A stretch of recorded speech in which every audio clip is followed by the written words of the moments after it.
Hello everyone, welcome to this channel. शुरू करते हैं अपने आज के लेक्चर के साथ। ये हमारा कोऑर्डिनेशन केमिस्ट्री का लेक्चर नंबर 27 है। प्रीवियस लेक्चर में हमने एसिड हाइड्रोलिसिस के साथ शुरू किया था, जिसमें हम इफेक्ट ऑफ लिगेंड्स की बात कर रहे थे। अगर इनर्ट लिगेंड पाई डोनर हो या फिर सिग्मा डोनर हो तो इंटरमीडिएट कौन सा स्टेबल होगा, प्रोडक्ट की स्टीरियोकेमिस्ट्री क्या होगी, ये हम अच्छे से देख चुके हैं। मैंने क्या बोला, हम सिस एंड ट्रांस इफेक्ट देख रहे थे इनर्ट लिगेंड का, जो नॉन लिविंग लिगेंड हो। उसमें हम देख चुके हैं अगर non living ligand sigma donor हो तो उसके केस में इंटरमीडिएट कौन सा स्टेबल होगा, और अगर पाई डोनर लिगेंड हो इनर्ट लिगेंड तो उसके केस में इंटरमीडिएट कौन सा स्टेबल होगा, प्रोडक्ट की स्टीरियोकेमिस्ट्री क्या होगी। सिस पे लगा है, ट्रांस पे लगा है। सिस पे होने की वजह से ये इनर्ट लिगेंड स्टीरियोकेमिस्ट्री में क्या इम्पैक्ट डालता है, ट्रांस में होने की वजह से स्टीरियोकेमिस्ट्री ऑफ प्रोडक्ट पे क्या इम्पैक्ट डालता है, ये सब कुछ हमने डिटेल में पढ़ लिया था कल। आज हम पाई एक्सेप्टर लिगेंड्स की बात करेंगे कि जब इनर्ट लिगेंड पाई एक्सेप्टर हो तो उसके केस में प्रोडक्ट की स्टीरियोकेमिस्ट्री कौन सी होगी, इंटरमीडिएट कौन सा स्टेबल होगा, ये आज हम पढ़ेंगे। ठीक है, तो ये हम थर्ड टाइप के लिगेंड्स की बात कर रहे हैं। अब एसिड हाइड्रोलिसिस में मैंने आपको क्या बोला था कि मोस्टली SN1 टाइप मैकेनिज्म ही फॉलो होता है, डिसोशिएटिव मैकेनिज्म फॉलो होता है। इसके एविडेंसेस भी हमने देख लिए थे। बट अगर inert ligand pi acceptor ligand हो तो यहाँ पे जो मैकेनिज्म फॉलो होगा वो SN2 टाइप मैकेनिज्म फॉलो होगा। ये क्यों हो रहा है, इसका एविडेंस क्या है, ये सब कुछ मैं आपको बताऊंगी। ठीक है, क्यों हो रहा है, देखो यहाँ पे ये इनर्ट लिगेंड है, ये लिविंग लिगेंड है। Inert ligand pi acceptor ligand आ गया। अब ये क्या करेगा, ये मेटल से इलेक्ट्रॉन डेंसिटी को डिक्रीज करेगा। NO2 पाई एक्सेप्टर लिगेंड है, ये मेटल से इलेक्ट्रॉन डेंसिटी को अपनी तरफ खींचेगा। मतलब मेटल की इलेक्ट्रॉन डेंसिटी क्या हो रही है, डिक्रीज हो रही है। अगर इलेक्ट्रॉन डेंसिटी डिक्रीज हो रही है तो अब ये कॉम्प्लेक्स क्या अपना एक और लिगेंड देना चाहेगा, नहीं, ये लिगेंड दे के तो इलेक्ट्रॉन डेंसिटी और डिक्रीज हो जाएगी। तो इसीलिए यहाँ पे कौन सा मैकेनिज्म फॉलो होता है, एसोसिएटिव टाइप मैकेनिज्म फॉलो होता है। यहाँ पे इंटरमीडिएट कोऑर्डिनेशन नंबर 7 वाला फॉर्म होगा। ठीक है, और उसकी ज्योमेट्री कौन सी होगी, ऑक्टाहेड्रल वेज या फिर मोनोकैप्ड ऑक्टाहेड्रल बोल सकते हो। इस ज्योमेट्री के इंटरमीडिएट की फॉर्मेशन होती है। फिर नेक्स्ट स्टेप में एक लिगेंड जो भी लिविंग लिगेंड है वो बाहर निकल जाएगा और कोऑर्डिनेशन नंबर 7 वाले से coordination number 6 octahedral complex product की फॉर्मेशन होगी। ठीक है, तो अब हम मैकेनिज्म देख लेते हैं अच्छे से। यहाँ पे देखो, ये आ गया आपके पास inert ligand, pi acceptor ligand है, लिविंग ग्रुप और इनर्ट लिगेंड ट्रांस पोजीशन पे है। ये क्या करेगा, pi acceptor ligand electron density को मेटल से अपनी तरफ खींचेगा।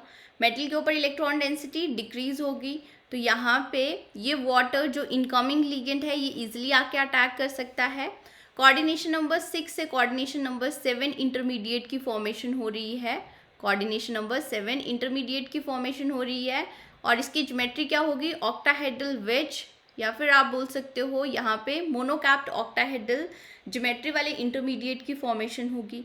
अब यहाँ पे स्टेरिक हिंड्रेंस इंक्रीज हो गई है तो Cl नेगेटिव आयन इजिली बाहर निकल जाएगा और कोऑर्डिनेशन नंबर 7 से कोऑर्डिनेशन नंबर 6 प्रोडक्ट की फॉर्मेशन हो रही है। और आप यहाँ पे देख सकते हो जहाँ से Cl नेगेटिव निकल रहा है वहीं पे आके इनकमिंग लिगेंड आके जुड़ रहा है, मतलब रिटेंशन इन कॉन्फ़िगरेशन होगी। रिटेंशन इन कॉन्फ़िगरेशन का क्या मतलब है कि अगर ट्रांस सबस्ट्रेट है तो ट्रांस से ट्रांस प्रोडक्ट की ही फॉर्मेशन होगी। यहाँ पे हमें प्रोडक्ट एसिड हाइड्रोलिसिस में trans COEN whole twice NO2 inert ligand है, यहाँ पे अब वाटर आ जाएगा।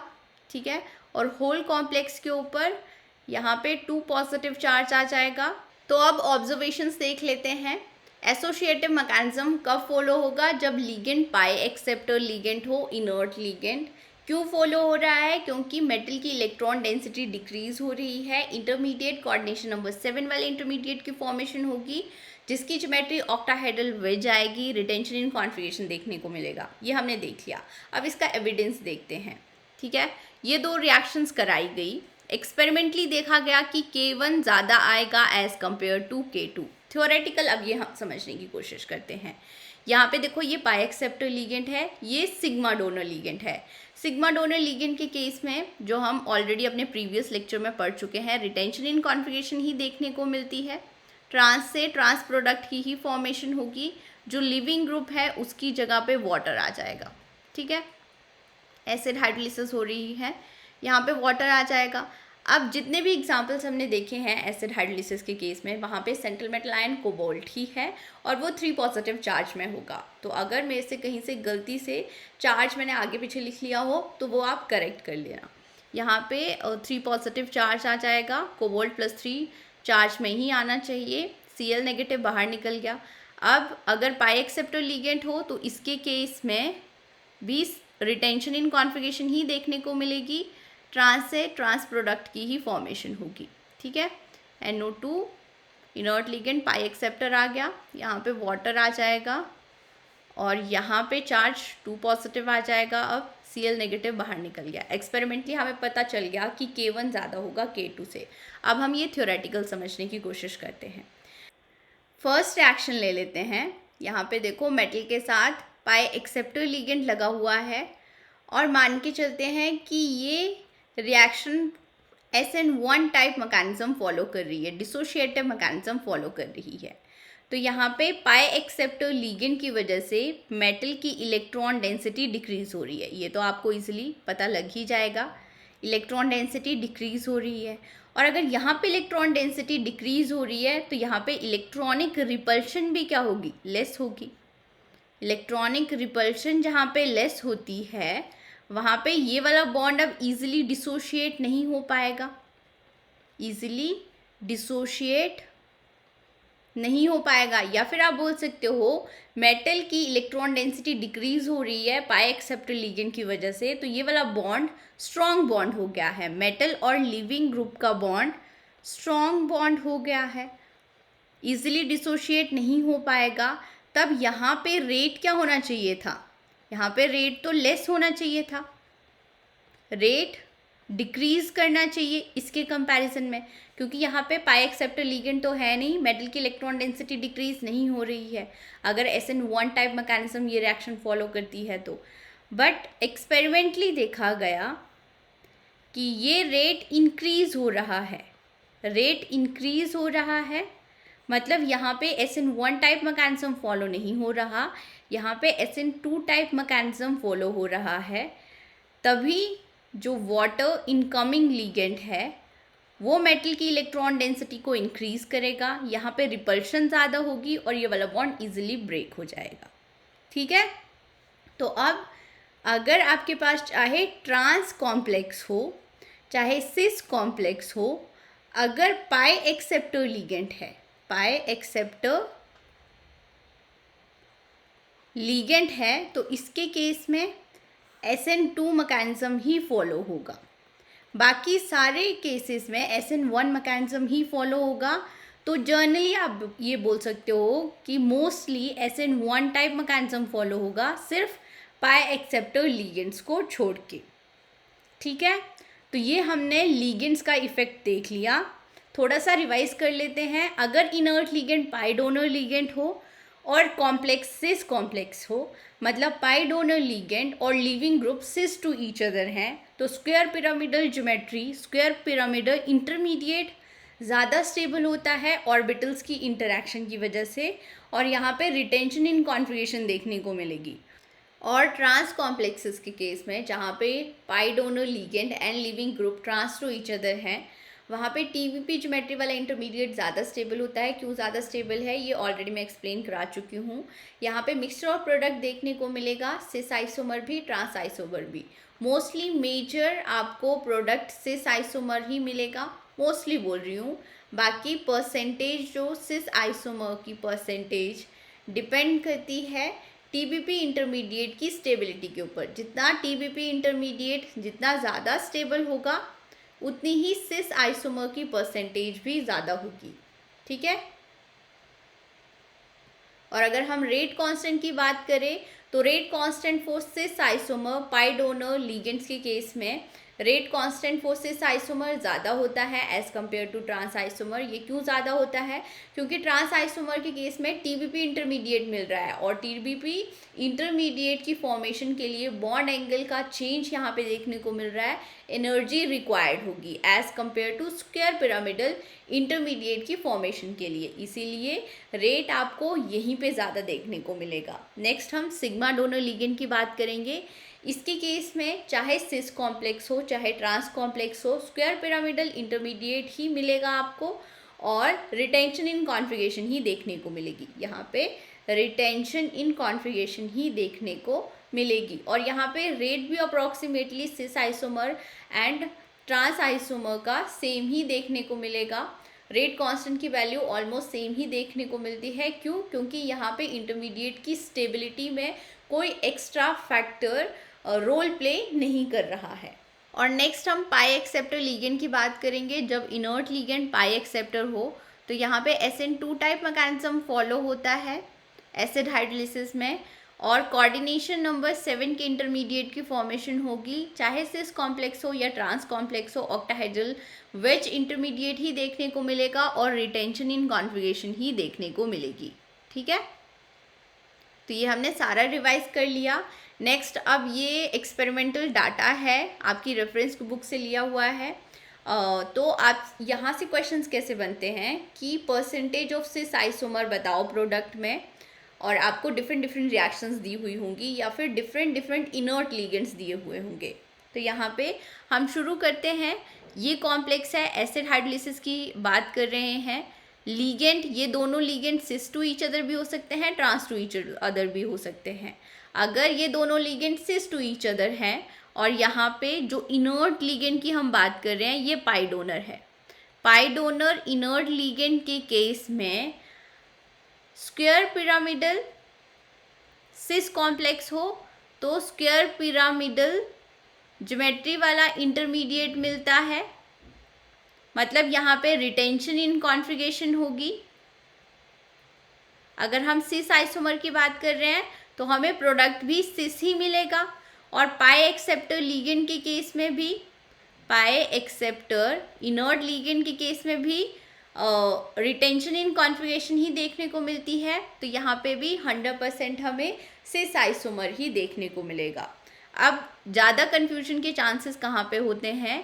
ट्रांस कॉम्प्लेक्स के केस में। ट्रांस कॉम्प्लेक्स हो और इनर्ट लिगेंड पाई डोनर हो, यहाँ पे टीबीपी ज्योमेट्री वाला इंटरमीडिएट मिलता है और यहाँ पे मिक्सचर ऑफ प्रोडक्ट देखने को मिलेगा, मिक्सचर ऑफ प्रोडक्ट।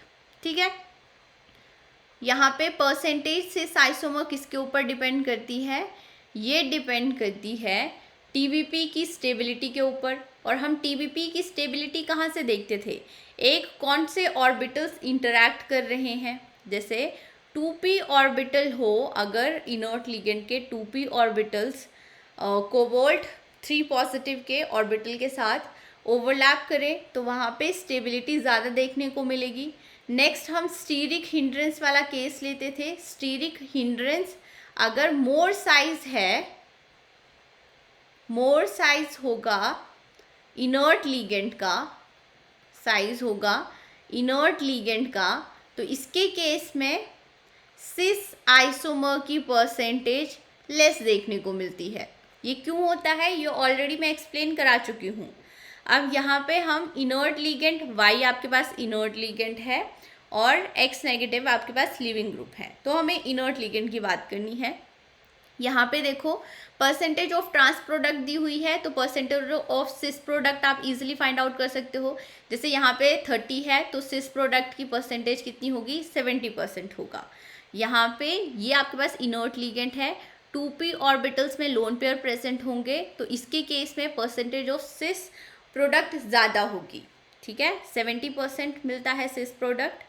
और यहाँ पे Br नेगेटिव, वैसे यहाँ से क्वेश्चन नहीं बनते हैं, ज़्यादातर आपको यही पूछा जाएगा, इनर्ट लिगेंड की ही वेरिएशन देखने को मिलेगी। क्वेश्चंस कैसे आए हुए हैं वो भी मैं आपको बता दूंगी। ठीक है, तो जैसे वेरिएशन इसमें और इसमें पूछी जा सकती है। अब यहाँ पे जो अटैचमेंट है मेटल की, जो डोनर एटम है वो ऑक्सीजन है। यहाँ पे डोनर एटम कौन सा है?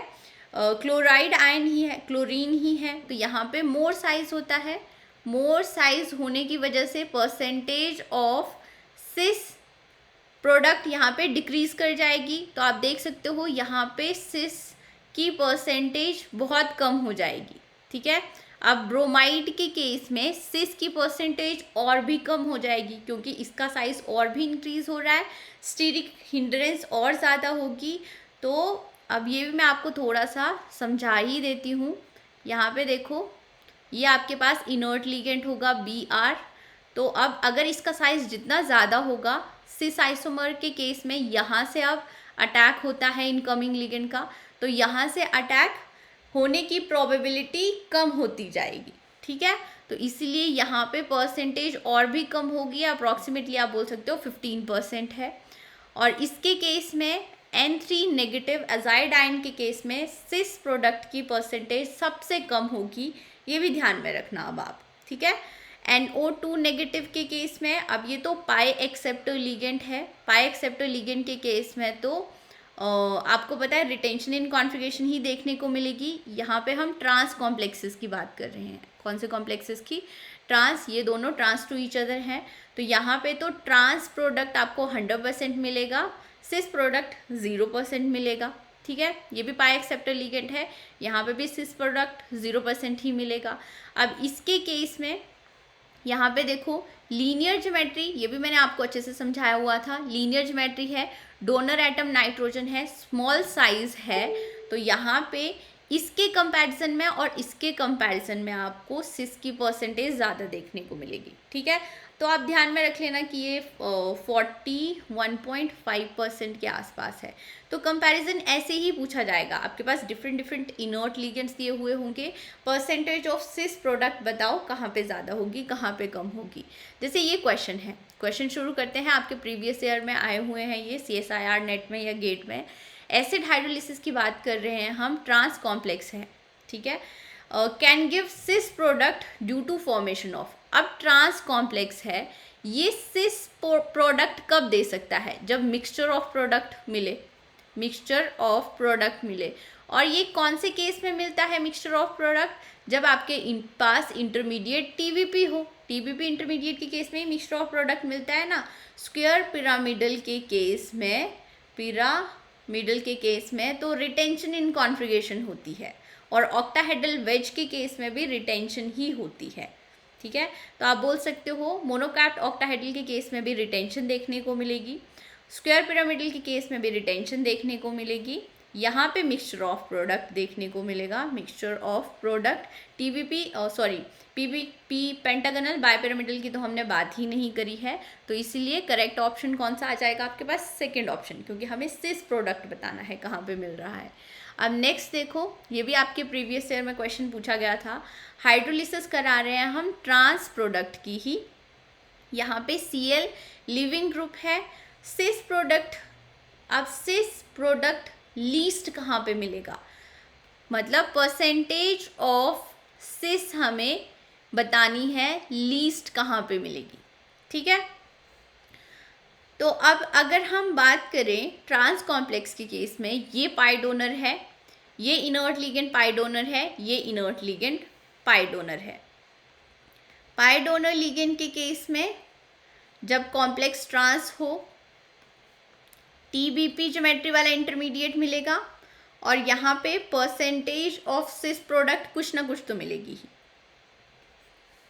और ये आपके पास पाई एक्सेप्टर लिगेंड है, और पाई एक्सेप्टर लिगेंड के केस में रिटेंशन इन कॉन्फ़िगरेशन होती है। बार बार मैं लिख के इसीलिए बता रही हूँ कि आपकी रिवीजन साथ में हो जाए। रिटेंशन इन कॉन्फ़िगरेशन मतलब यहाँ पे 100% आपको ट्रांस प्रोडक्ट ही मिलेगा, ट्रांस से ट्रांस प्रोडक्ट ही मिलेगा। इसीलिए ऑप्शन कौन सा करेक्ट आ गया आपके पास? लीस्ट हमें बतानी है परसेंटेज सिस प्रोडक्ट की, वो NO2 नेगेटिव के केस में ही होगी।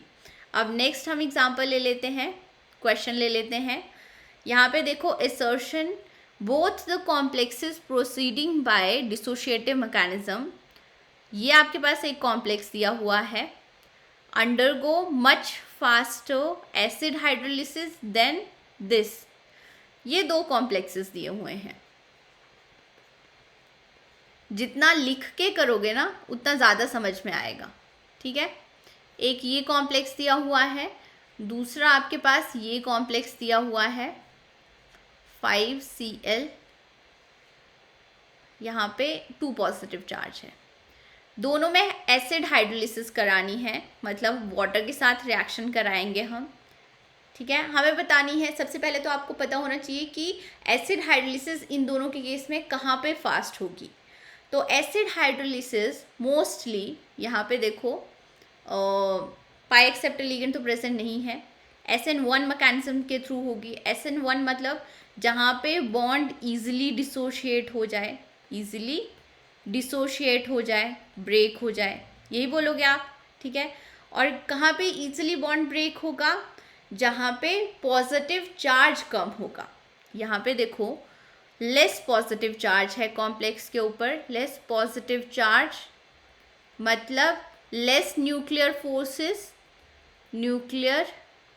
फोर्सेस होंगी, मतलब लेस बॉन्ड स्ट्रेंथ और less metal and living ligand की बॉन्ड स्ट्रेंथ, और इजीली डिसोशिएट हो जाएगा। अगर आपने समझ के किया है तो इजीली कर सकते हो आप क्वेश्चन को। इसीलिए यहाँ पे इसके केस में ही रेट फास्ट होगा। ठीक है, मतलब आपका असर्शन तो करेक्ट ही है। अब इसका रीज़न देखते हैं। The rate of loss of chloride decrease as charge on complex increases. क्यों डिक्रीज हो रहा है यहाँ पे रेट डिक्रीज हो रहा है? क्योंकि इसका चार्ज ज़्यादा है, यहाँ पे मोर न्यूक्लियर फोर्सेस होंगी, बॉन्ड स्ट्रेंथ ज़्यादा होगी। मतलब रीज़न भी करेक्ट है, असर्शन भी करेक्ट है। तो आपकी स्टेटमेंट कौन सी करेक्ट होगी? First, both A and R true, R is correct explanation of ए।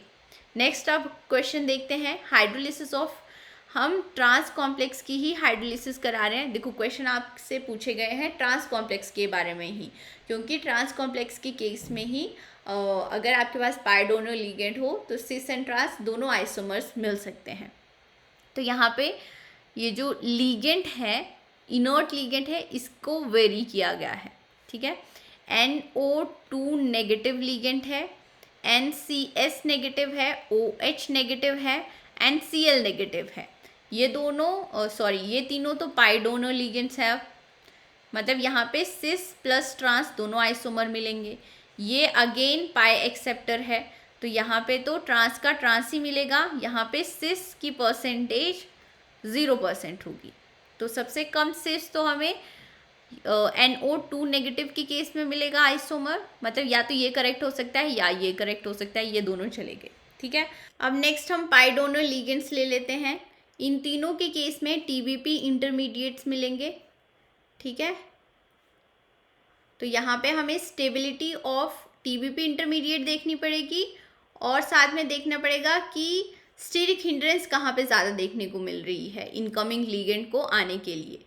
तो एक आपके पास लिगेंड दिया हुआ है OH, एक दिया हुआ है क्लोराइड, एक दिया हुआ है NCS, इनर्ट लिगेंड है।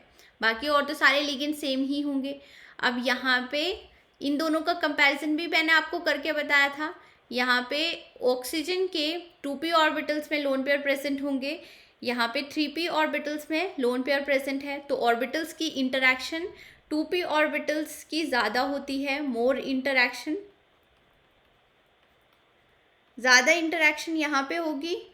तो मोर स्टेबल इंटरमीडिएट ये होगा, मोर इसके कंपैरिजन में स्टेबल। ठीक है, मतलब यहाँ पे परसेंटेज ऑफ सिस आइसोमर ज़्यादा होगी। ठीक है, इन दोनों का कंपैरिजन कर लिया। अब हम इन दोनों का कंपैरिजन भी करके देखते हैं। इन दोनों का कंपैरिजन हम साइज से करते हैं। यहाँ पे डोनर एटम नाइट्रोजन है, नाइट्रोजन का साइज क्या है? स्मॉल साइज है। अब इससे कंफ्यूज नहीं होना है, क्योंकि यहाँ पे लीनियर ज्योमेट्री है, तो वो लेस स्टीरिक हिंड्रेंस प्रोवाइड करेगी वाटर को। वाटर यहाँ से आएगा और यहाँ से आएगा, तभी सिस आइसोमर की फॉर्मेशन होगी। तो इसके केस में less steric hindrance, less steric repulsion भी बोल सकते हो आप, फील करेगा वाटर लिगेंड आने के लिए, और इसका साइज बड़ा होने की वजह से मोर स्टीरिक रिपल्शन फील करेगा, वाटर इनकमिंग लिगेंड, ठीक है। इसीलिए परसेंटेज ऑफ सिस कम किस में होगी, इसके केस में लीस्ट होगी, ठीक है। अब देख लो क्लोराइड आयन के केस में परसेंटेज ऑफ सिस कहाँ पे कम होगी इन तीनों के कंपैरिजन में, यहाँ पे लीस्ट है, तो हमारा सेकेंड ऑप्शन यहाँ पे करेक्ट हो जाएगा, ठीक है। अब नेक्स्ट हम बेस हाइड्रोलिसिस के बारे में पढ़ेंगे। बेस हाइड्रोलिसिस इंट्रोडक्शन वाला पार्ट मैंने थोड़ा बहुत प्रीवियस वीडियो में करा ही दिया था। यहाँ से ये लिविंग ग्रुप चला जाएगा बाहर, OH नेगेटिव सब्स्टिट्यूट हो जाएगा, ठीक है। OH नेगेटिव आ रहा है यहाँ पे, तो चार्ज सेम ही रहेगा क्योंकि कोबाल्ट के ऊपर +3 ऑक्सीडेशन स्टेट ही रहनी चाहिए। यहाँ पे ये ऑब्जर्व किया गया। रेट डिपेंड कर रही है सबस्ट्रेट की कंसंट्रेशन के ऊपर भी एंड OH नेगेटिव आयन की कंसंट्रेशन के ऊपर भी। ऐसा कब पॉसिबल है, जब रिएक्शन फॉलो करे SN2 टाइप मैकेनिज्म, ये हम बोल सकते हैं, ठीक है। बट यहाँ पे एक और ऑब्जर्वेशन करी गई कि रेट ऑफ रिएक्शन यहाँ पे एसिड हाइड्रोलिसिस के लिए रेट और बेस हाइड्रोलिसिस के लिए रेट का ऑर्डर देखा गया। तो ये देखा गया कि ये वाली रिएक्शन मच फास्टर होती है, मिलियन टाइम फास्टर होती है as compare to this reaction. आप बोल सकते हो कि rate constant for acid hydrolysis बहुत कम होगा as compare to rate constant for base hydrolysis. और अगर हम नॉर्मली बात करें तो SN2 टाइप मैकेनिज्म जहाँ पे एसोसिएटिव मैकेनिज्म फॉलो होता है, वहाँ पे रेट नॉर्मली जर्नली आपको लेस देखने को मिलेगा क्योंकि स्टीरिक हिंड्रेंस इंक्रीज होती है as compare to SN1 type mechanism follow हो अगर किसी रिएक्शन में, ठीक है। मतलब यहाँ पे कोई और ड्राइविंग फोर्स लग रही है जिसकी वजह से रेट इतना ज़्यादा इंक्रीज हो रहा है, मिलियन टाइम इंक्रीज हो रहा है बेस हाइड्रोलिसिस के केस में। और एक और ऑब्जर्वेशन करी गई कि अगर हम OH नेगेटिव आयन की कंसंट्रेशन को बहुत ज़्यादा इंक्रीज कर देते हैं तो रेट OH नेगेटिव आयन की कंसंट्रेशन के ऊपर डिपेंड ही नहीं करता, रेट सिर्फ सबस्ट्रेट की कंसंट्रेशन के ऊपर ही डिपेंड करेगा ऐसी कंडीशन में। बट SN2 टाइप मैकेनिज्म में तो ऐसा पॉसिबल हो ही नहीं सकता क्योंकि यहाँ पे रेट सबस्ट्रेट की कंसंट्रेशन के ऊपर भी डिपेंड करेगा एज वेल एज जो इनकमिंग लीगेंट है या इनकमिंग लीगेंट है या न्यूक्लियोफाइल बोल सकते हैं, इन दोनों की कंसंट्रेशन के ऊपर डिपेंड करेगा। मतलब यहाँ पे हम ये कंक्लूजन निकाल सकते हैं कि यहाँ पे SN2 टाइप मैकेनिज्म फॉलो नहीं हो रहा, बेस हाइड्रोलिसिस में SN2 टाइप मैकेनिज्म फॉलो नहीं हो रहा है। आप ये लिख सकते हो कि at very high concentration of OH negative rate become independent of concentration of OH negative, thus follow first order kinetics, जो कि SN2 टाइप मैकेनिज्म में नहीं हो सकता है। नेक्स्ट एक और ऑब्जर्वेशन करी गई कि OH नेगेटिव आयन की जगह पे अगर ये इनकमिंग न्यूक्लियोफाइल्स आते हैं तो बेस हाइड्रोलिसिस में रेट इन न्यूक्लियोफाइल्स की कंसंट्रेशन के ऊपर डिपेंड ही नहीं करेगा। और अगर base hydrolysis SN2 type mechanism follow कर रही है तो ये चीज़ तो पॉसिबल हो ही नहीं सकती क्योंकि ये स्ट्रॉन्ग न्यूक्लियोफाइल है, तो स्ट्रॉन्ग न्यूक्लियोफाइल की कंसंट्रेशन के ऊपर तो रेट डिपेंड करना ही चाहिए। दैट मीन्स यहाँ से ये कंक्लूजन निकल गया कि SN2 type mechanism base hydrolysis follow नहीं कर रही है, बेस हाइड्रोलिसिस फॉलो करती है SN1CB मैकेनिज्म। अब स्टेप बाय स्टेप ये मैकेनिज्म कैसे प्रोसीड होगा वो देख लेंगे। फर्स्ट स्टेप में एसिड बेस रिएक्शन होगी, ठीक है। ये स्ट्रॉन्ग बेस की तरह एक्ट करेगा। यहाँ पे मेटल के साथ अमाइन लीगेंड्स लगे हुए हैं, तो यहाँ पे नाइट्रोजन के साथ ये प्रोटॉन हाइड्रोजन लगा हुआ है, हाईली इलेक्ट्रोनेगेटिव एलिमेंट के साथ लगा हुआ है, एटम के साथ लगा हुआ है, इसीलिए इसको एसिडिक प्रोटॉन बोल सकते हैं हम।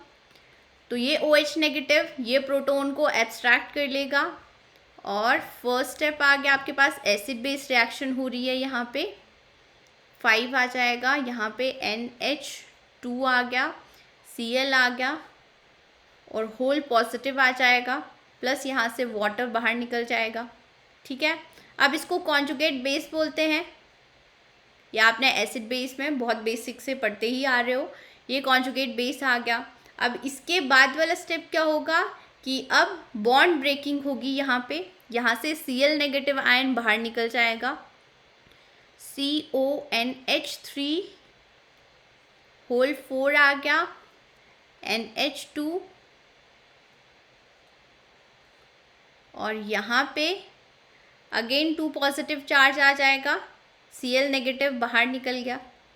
ठीक है, उसके बाद क्या होगा, अब इनकमिंग लिगेंड वाटर आएगा, ये NH2 नेगेटिव बेस की तरह एक्ट करेगा। ठीक है, यहाँ से ये H पॉजिटिव ले लेगा, तो CONH3 5 आ जाएंगे यहाँ पे, प्लस OH नेगेटिव आ जाएगा, ये H और OH नेगेटिव में, H पॉजिटिव OH नेगेटिव में ब्रेक हो जाएगा, H पॉजिटिव कहाँ चला गया, इसके पास चला गया, और OH नेगेटिव यहाँ पे आ जाएगा, तो ये फाइनल प्रोडक्ट की फॉर्मेशन होगी। ठीक है, यहाँ पे चार्ज 2 पॉजिटिव आ जाएगा। ठीक है, अब हम देख लेते हैं स्लो स्टेप कौन सा होगा, फास्ट स्टेप कौन सा होगा। अब ये वाला एसिड बेस रिएक्शन हो रही है यहाँ पे, तो ये तो फास्ट स्टेप ही है। अब यहाँ पे बॉन्ड ब्रेकिंग हो रही है, दैट मीन्स ये क्या होगा, स्लो स्टेप होगा। ठीक है, और यहाँ पे भी देखो, यहाँ पे भी बॉन्ड फॉर्मेशन हो रही है, एसिड बेस रिएक्शन भी बोल सकते हो इसको। NH2 नेगेटिव प्रोटॉन एब्स्ट्रैक्ट कर रहा है, तो ये भी फास्ट रिएक्शन ही होगी। तो रेट डिटरमाइनिंग स्टेप कौन सा हो गया, ये RDS रेट डिटरमाइनिंग स्टेप हो गया। और ये किसकी कंसंट्रेशन के ऊपर डिपेंड कर रहा है, कॉन्जुगेट बेस की कंसंट्रेशन के ऊपर डिपेंड कर रहा है, इसीलिए इसको भी यूनिमॉलिक्यूलर न्यूक्लियोफिलिक सब्स्टिट्यूशन रिएक्शंस ही बोलते हैं, क्योंकि ये सिर्फ कॉन्जुगेट बेस की कंसंट्रेशन के ऊपर डिपेंड कर रहा है। अब हम रेट लो लिखेंगे यहाँ पे, तो रेट लो ये आ गया आपके पास, KB लिख लो यहाँ पे, या फिर स्मॉल k ही लिखो अभी। रेट कांस्टेंट और कॉन्जुगेट बेस के ऊपर की कंसंट्रेशन के ऊपर ये डिपेंड कर रहा है। अब यहाँ पे आपको थोड़ी बहुत केमिकल काइनेटिक्स आनी चाहिए। ठीक है, अब इसकी कंसंट्रेशन हम कैसे फाइंड आउट करेंगे, ये फाइंड आउट करेंगे इस रिएक्शन की हेल्प से। फर्स्ट रिएक्शन, ये आपके पास इक्विलिब्रियम कांस्टेंट है। इक्विलिब्रियम कांस्टेंट कैसे लिखोगे, प्रोडक्ट की कंसंट्रेशन, यहाँ पे प्रोडक्ट आ गया आपके पास ये CONH3 whole 4 NH2 Cl positive, water की कंसंट्रेशन आ गई, डिवाइडेड बाय यहाँ पे आ जाएगी आपके पास रिएक्टेंट की कंसंट्रेशन, सबस्ट्रेट आ गया CONH3 whole 5 Cl 2 positive charge plus OH negative ion की कंसंट्रेशन। यहाँ से हमें फाइंड आउट करनी है इसकी कंसंट्रेशन की वैल्यू। ठीक है, तो अब K इक्विलिब्रियम आ जाएगा यहाँ पे इंटू OH नेगेटिव की कंसंट्रेशन, और ये आ गया आपके पास CONH3 होल 5 Cl 2 पॉजिटिव की कंसंट्रेशन डिवाइडेड बाय यहाँ पे आ जाएगा वाटर की कंसंट्रेशन। ठीक है, अब ये हम पुट कर देते हैं इक्वल टू, ये आ गया आपके पास कॉन्जुगेट बेस की कंसंट्रेशन, ये हम यहाँ पे पुट कर देंगे वैल्यू, तो आ जाएगा आपके पास ये small k equilibrium constant divided by water की कंसंट्रेशन। ठीक है, इंटू यहाँ पे OH नेगेटिव की कंसंट्रेशन, और ये आ गई सबस्ट्रेट की कंसंट्रेशन।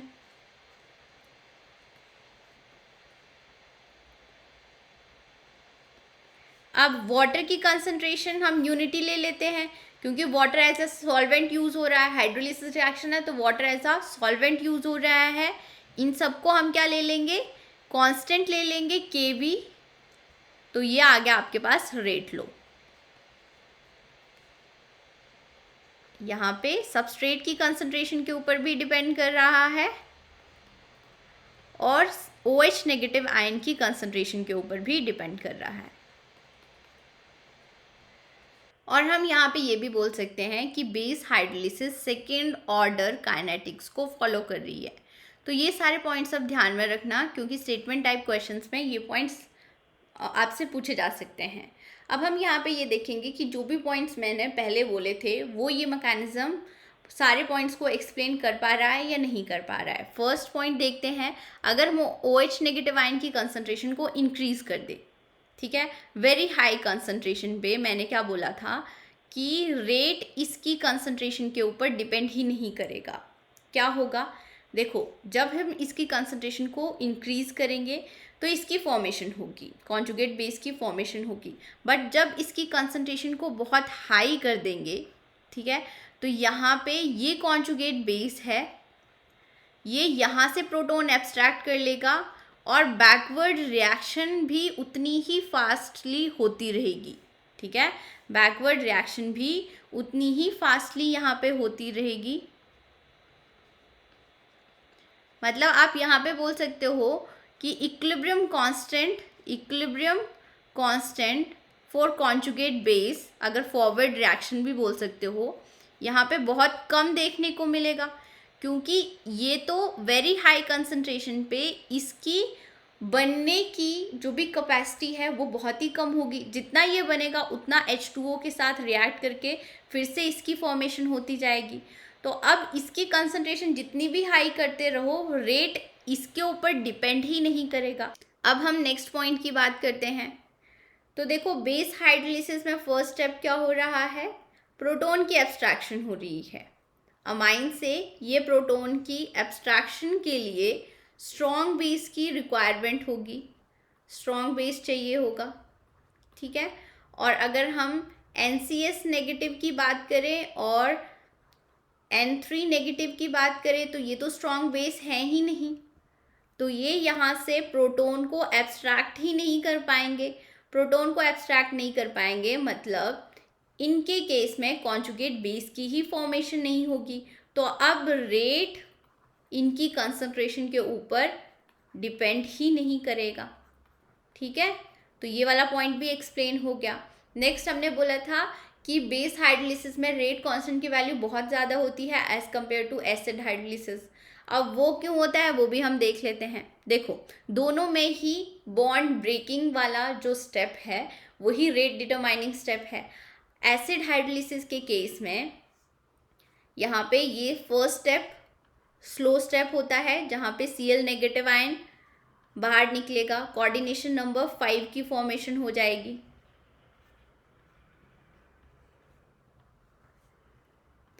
ये स्टेप स्लो स्टेप है, ठीक है। और अगर हम बेस हाइड्रोलिसिस की बात करें तो यहाँ पे फर्स्ट स्टेप में तो ये प्रोटॉन एब्स्ट्रैक्ट करेगा, एसिड बेस रिएक्शन होगी, ये फास्ट स्टेप होगा। सेकेंड स्टेप में यहाँ पे coordination number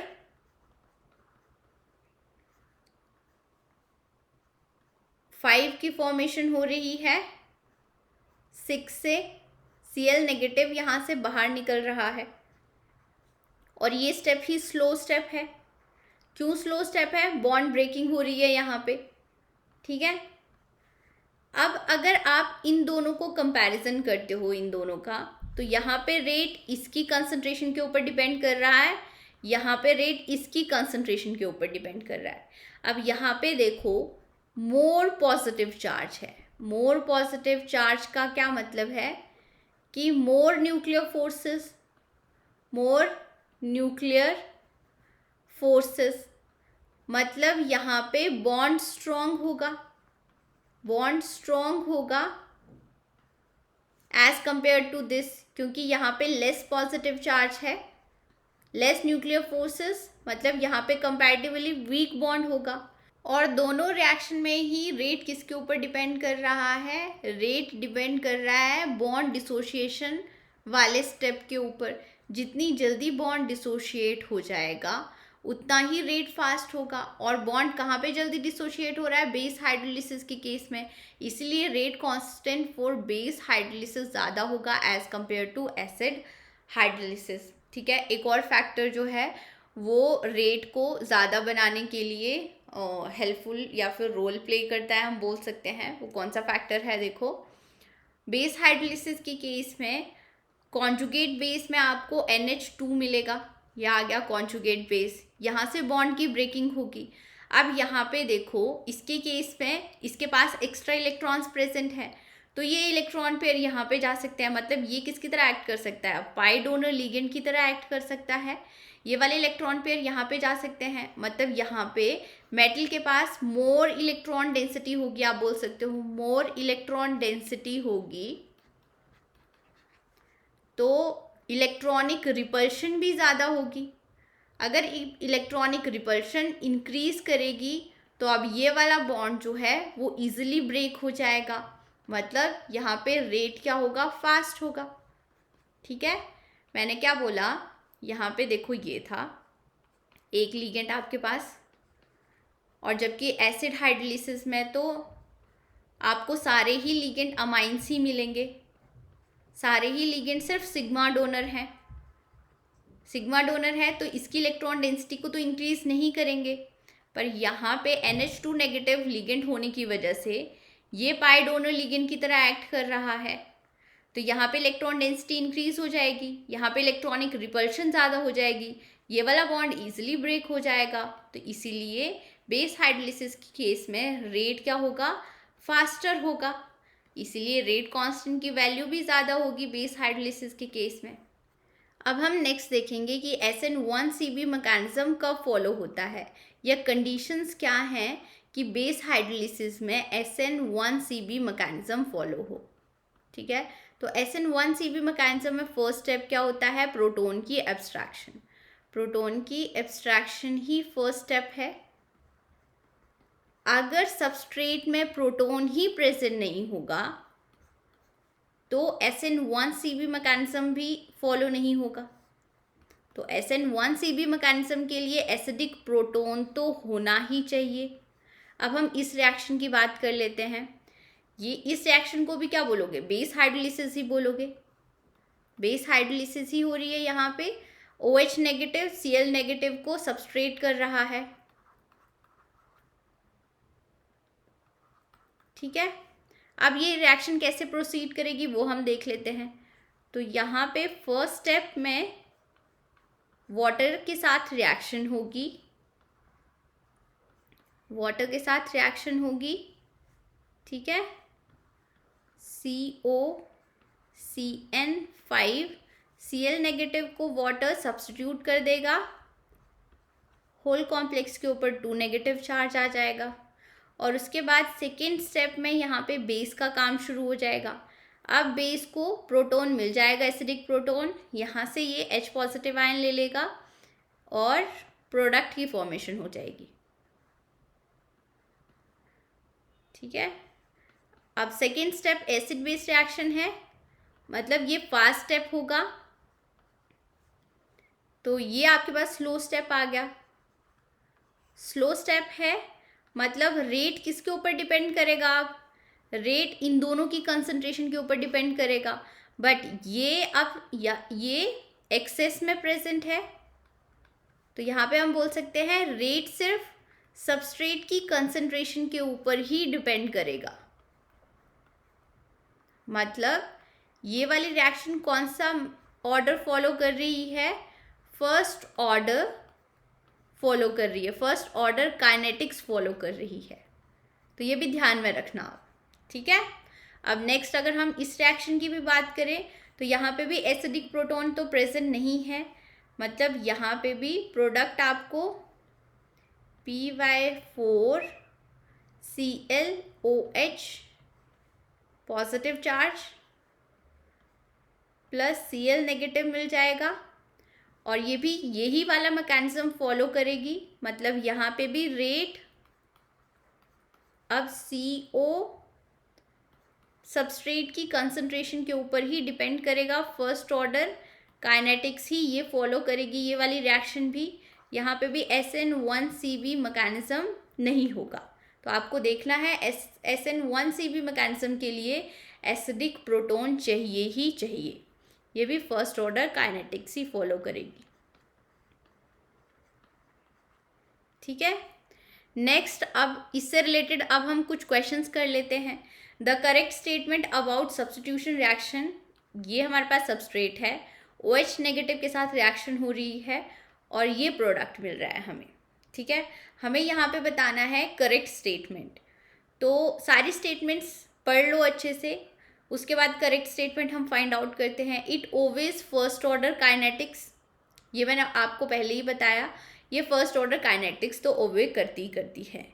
it's rate is proportional to both reactant, यहाँ पे देखो रेट बोथ रिएक्टेंट की कंसंट्रेशन के ऊपर तो डिपेंड नहीं कर रहा है, सिर्फ इसकी कंसंट्रेशन के ऊपर ही डिपेंड कर रहा है, इसकी कंसंट्रेशन के ऊपर तो डिपेंड कर ही नहीं रहा है, तो ये इनकरेक्ट स्टेटमेंट आ गई।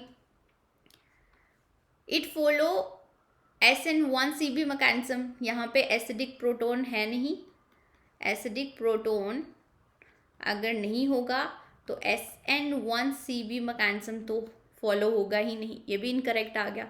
It's rate depend only on concentration of OH negative, तो ये तो पॉसिबल ही नहीं है, ये भी इनकरेक्ट, फर्स्ट ऑप्शन ही हमारा एक करेक्ट है। अब नेक्स्ट हम इंटरमीडिएट की ज्योमेट्री की बात करते हैं। बेस हाइड्रोलिसिस के केस में कौन सी ज्योमेट्री वाला इंटरमीडिएट ज़्यादा स्टेबल होगा, तो यहाँ पे देखो फर्स्ट स्टेप SN1CB मैकेनिज्म में फर्स्ट स्टेप क्या होता है, कोई स्ट्रॉन्ग बेस आएगा, प्रोटॉन की एब्स्ट्रैक्शन होगी। प्रोटॉन की एब्स्ट्रैक्शन कहाँ से होगी, अब जो Cl के ट्रांस में अमाइन प्रेजेंट है वहाँ से प्रोटॉन की एब्स्ट्रैक्शन होगी, ठीक है। तो फर्स्ट स्टेप में कॉन्जुगेट बेस की फॉर्मेशन हो जाएगी, यहाँ पे ये NH2 आ गया, यहाँ पे पॉजिटिव चार्ज आ जाएगा। सेकेंड स्टेप में क्लोराइड आयन बाहर निकल जाएगा, कोऑर्डिनेशन नंबर 5 के इंटरमीडिएट की फॉर्मेशन होगी, यहाँ से ये Cl नेगेटिव बाहर निकल गया, वेकेंट साइट आ गई, यहाँ पे ये NH2 पाई डोनर लिगेंड की तरह एक्ट कर रहा है, यहाँ पे चार्ज आ जाएगा 2 पॉजिटिव। अब अगर हम इंटरमीडिएट बोले स्क्वायर पिरामिडल ज्योमेट्री का ज़्यादा स्टेबल होगा या DBP का, यहाँ पे देखो इसके एक्स्ट्रा जो इलेक्ट्रॉन पेयर हैं वो इसके साथ ओवरलैप नहीं हो पाएंगे, इंटरैक्शन नहीं शो कर सकते स्क्वायर पिरामिडल ज्योमेट्री में, तो ये ऑलरेडी हम पढ़ चुके हैं, इसलिए यहाँ पे TBP ज्योमेट्री वाला इंटरमीडिएट ज़्यादा स्टेबल होगा, ठीक है। यहाँ पे यह आ गया आपके पास NH2 पाई डोनर लिगेंड, यहाँ पे बाकी सारे अमाइन लिगेंड्स आ जाएंगे,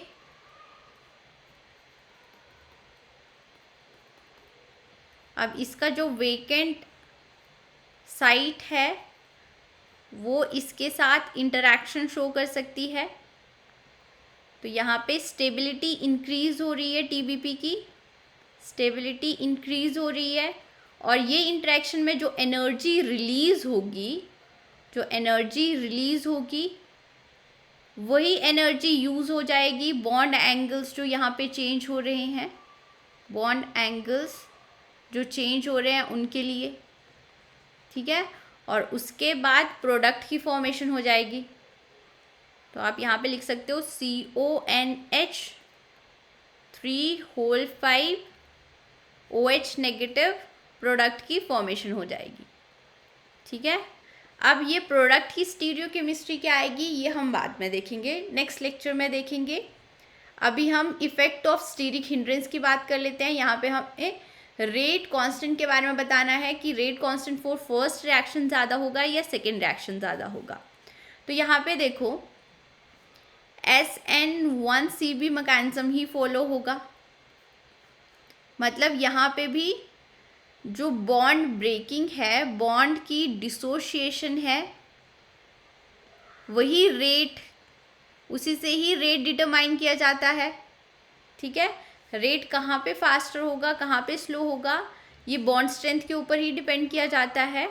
कॉन्जुगेट बेस आ गया आपके पास, यहाँ पे फर्स्ट स्टेप में कॉन्जुगेट बेस आ जाएगा NH2 और Cl, यहाँ पे पॉजिटिव चार्ज, इसके बाद Cl नेगेटिव यहाँ से बाहर निकलेगा। सेकेंड रिएक्शन के लिए भी देख लेते हैं, कॉन्जुगेट बेस आ जाएगा आपके पास NH2 यहाँ पे RNH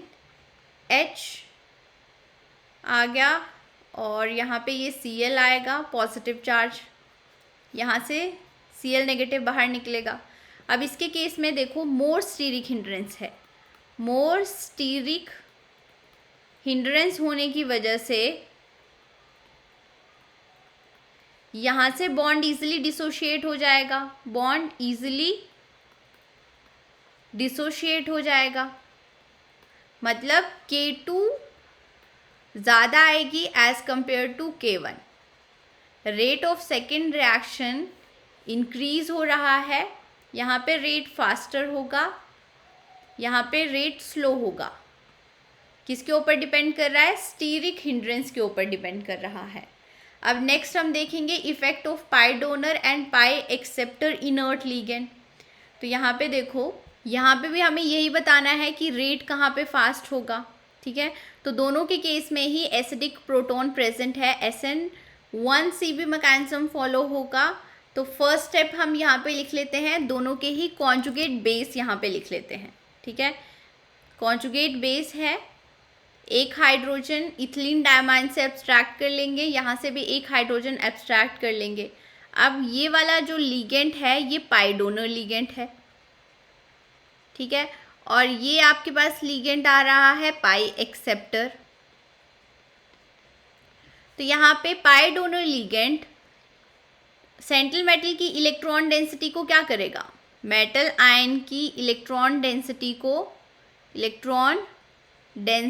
को इंक्रीज करेगा। अगर इलेक्ट्रॉन डेंसिटी इंक्रीज होगी तो यहाँ पे इलेक्ट्रॉनिक रिपल्शन होगी। इलेक्ट्रॉनिक रिपल्शन की वजह से अब ये वाला बॉन्ड जो लिविंग ग्रुप है, ये वाला बॉन्ड ईजिली ब्रेक हो जाएगा। बॉन्ड डिसोशिएशन के ऊपर ही रेट डिपेंड कर रहा है, ईजिली ब्रेक हो जाएगा। और इसके केस में अब ये तो इसकी इलेक्ट्रॉन डेंसिटी को इंक्रीज नहीं कर रहा है, मतलब यहाँ पे इलेक्ट्रॉनिक रिपल्शन भी नहीं होगी, तो ये वाला बॉन्ड ईजिली ब्रेक नहीं होगा। तो इसीलिए पाई एक्सेप्टर लिगेंड के केस में रेट ऑफ रिएक्शन लेस होगा, या फिर आप बोल सकते हो स्लो होगा, और पाई डोनर लिगेंड के केस में रेट फास्ट होगा, ठीक है। तो यहाँ पे K2 K1 का कंपैरिजन करने को भी पूछा जा सकता है। तो यहाँ पे K1 ज़्यादा होगा एज कंपेयर टू K2। तो बेस हाइड्रोलिसिस रिएक्शंस में जब SN1CB मैकेनिज्म फॉलो हो तो इसके केस में आप रेट ऑफ बेस हाइड्रोलिसिस लिख सकते हो। पाई डोनर अगर इनर्ट लिगेंड है तो वहाँ पे रेट सबसे ज़्यादा होगा, उसके बाद सिग्मा डोनर इनर्ट लिगेंड है, देन आपके पास आएगा पाई एक्सेप्टर लिगेंड के केस में रेट सबसे कम होगा।